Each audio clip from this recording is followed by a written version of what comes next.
This is not meant to go into detail about what shells and subshells and orbitals are, but more so practically speaking, how many orbitals or different orientations are there in each subshell.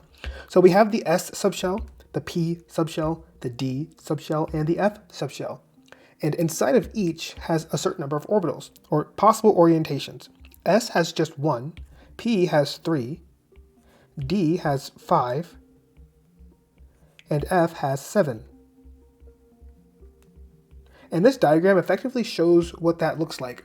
The main thing to understand about all this is that each of these orbitals can hold 2 electrons. And electrons are going to be denoted by up and down arrows. Sometimes they're full arrows like this, and sometimes they're half arrows like this. It basically means the same thing. With that in mind, let's do the electron configurations and understand that orbital diagrams are basically like electron configurations with extra information about the distribution of electrons in those different orbitals and shells. So nitrogen is over here. If I wanted to get the electron configuration for nitrogen, it'd be 1s2, 2s2, 2p3. So let's write that out. That's the electron configuration for a neutral nitrogen atom. But what would that look like in terms of the electrons being distributed within this space? So there are 2 electrons in the 1s. According to the Aufbau principle, the German word that means basically to build up, you got to start at the beginning, got to start at the 1s.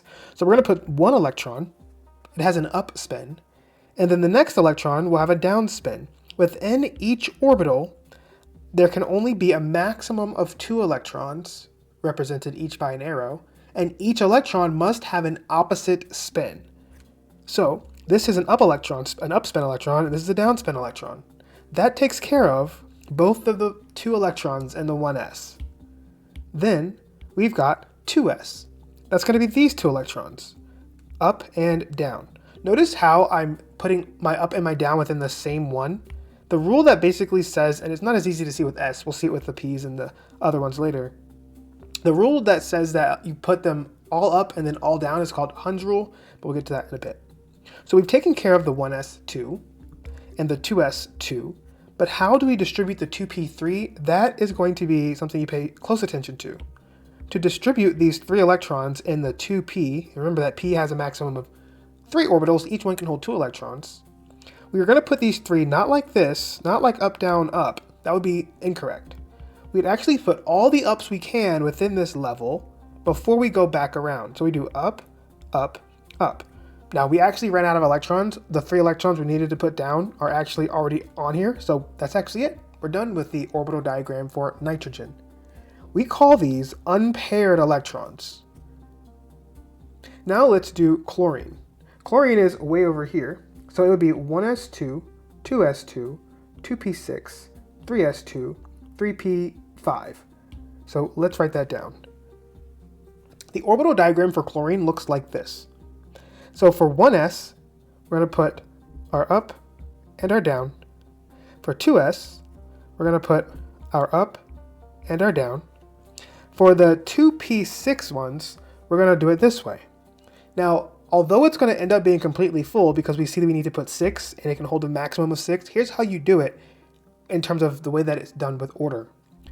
Up, up, up, and then you go back and you do down, down, down. That fills up the 2p. However, that rule that you just saw where you put all of the ups and then go back and do all of the downs within that section is called Hund's rule. So far we have Aufbau. The Aufbau principle says start at the beginning. And then you have Hund's rule that says you fill up all the ups and then go back and do all the downs within that level. And we also have the Pauli exclusion principle, which basically says within each of these little orbitals that can only hold a maximum of 2 electrons. If you do have 2, they must be opposite. If you have 1, well, it's just 1. It's going to be an up by convention. But if you have 2, it must be up, down. Not up, up, not down, down, and don't try to put 3 arrows in there either. We got to keep going though. So then we have the 2s2, which is going to be up, down. So we're still following the Aufbau principle. We're not skipping to the other side. We fill up every box or every line, doesn't matter which. And then finally, we are at the P section, 3p5. So according to the Hund's rule, you do up, up, up. We fill up the 3 p's. You got to go back through because we still have 2 more electrons. Down, down. So a common question you might be asked is, in the 3p level for, say, chlorine, how many unpaired electrons are there? There's one unpaired electron. These two electrons are paired, and these two electrons are paired. So you could say that there are two pairs of electrons and a single unpaired electron in the highest energy orbitals for chlorine. And now let's do silicon. So silicon is going to be here. It's actually before chlorine, so it's going to be 1s2, 2s2, 2p6, 3s2, 3p2. So let's write that down. So how would we write those out? For the 1s2, we have up, down, of course. For the 2s2, we have up, down, so those are the two electrons in the 2s. For the 2p6, we have up, up, up, and then go back, down, down, down. For the 3s, we have two electrons, up and down. And then for the 3p, we have just two electrons as well. Now, if you were to do this, up, down, you forgot Hund's rule. That's not right. The way that you would do it to put those two electrons into the 3p's is you would spread them out all ups as much as you can, and that's it. You run out immediately. One electron, two electron, you're done. So if you were asked what is the electron distribution or the electron nature in the 3p for silicon, you would say it's two unpaired electrons. You may also see electron orbital diagrams in a vertical format, which is kind of interesting because it makes the Aufbau principle even clearer, which literally means to build up from the bottom level or the lowest energy level. So let's write the electron configuration for titanium. So we have the electron configuration for titanium, a neutral titanium. So if we do the 1s, it's going to be up, down for those two electrons. And then for 2s, it's going to be up, down. For 2p, it's going to be up, up, up. And then we got to put the remaining three down, down, down. For 3s, it's going to be up, down. So right now, in terms of starting at the bottom and building up, that's the Aufbau principle. When you see me put all the ups in a single level, like I'm about to do for 3p, before you put the downs in, so up, up, up, and then down, down, down, what I just did is I was using Hund's rule, which basically says put all the ups in and then put all the downs in for a single level. And then we got to keep going up. That's going to be up, down for 4s. And for 3D, it's going to be up and up. Because remember, we only have two electrons in the 3D, and according to Hund's rule, you spread them all out before you do any doubling. So each time I would do a doubling, that would also be the Pauli exclusion principle, which basically reminds me that each of these levels, which are each of these orbitals, each of these little lines can hold a maximum of two electrons or two arrows, and they must be opposite spin if you do have two. If you have one, just put it up. If you have two, it must be up, down, not up, up, not up, down, and don't put 3 in there.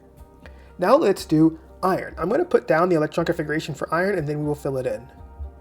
So I have the 2 for the 1s, and then I've got 2 for the 2s, and then the Hund's rule is in action, as you can see it there. Spread them out before you double up. Keep building up, down.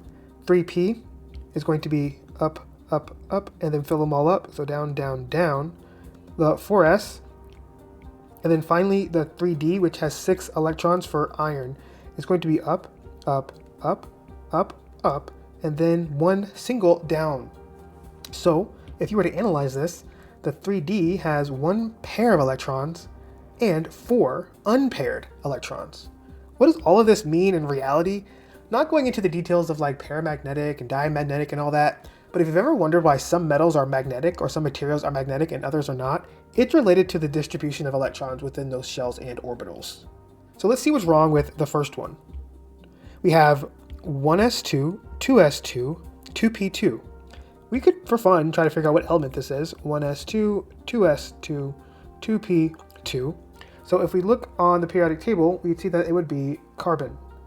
But this is not carbon's correct orbital diagram, and that's because we see a violation here. We have an up and a down. In reality, it should be up and up spread out, according to Hund's rule. So this is a violation of Hund's rule. For the second one, we see that it very clearly skips over 3s. So if you start at the bottom, or if you don't start at the bottom, but if you start at the bottom and you skip something, or you just don't start at the bottom, that is a violation of Aufbau, which is a German word for like to build up. Bau is build, au is up. Then we have the third one. So if we look through it carefully, it says 1s2, 2s2, 2p6, 3s2, 3p5. That looks like chlorine to me. So if we go over here and we verify, yeah, it's chlorine. Well, it would be chlorine if it were correct. Notice how 3s has a problem.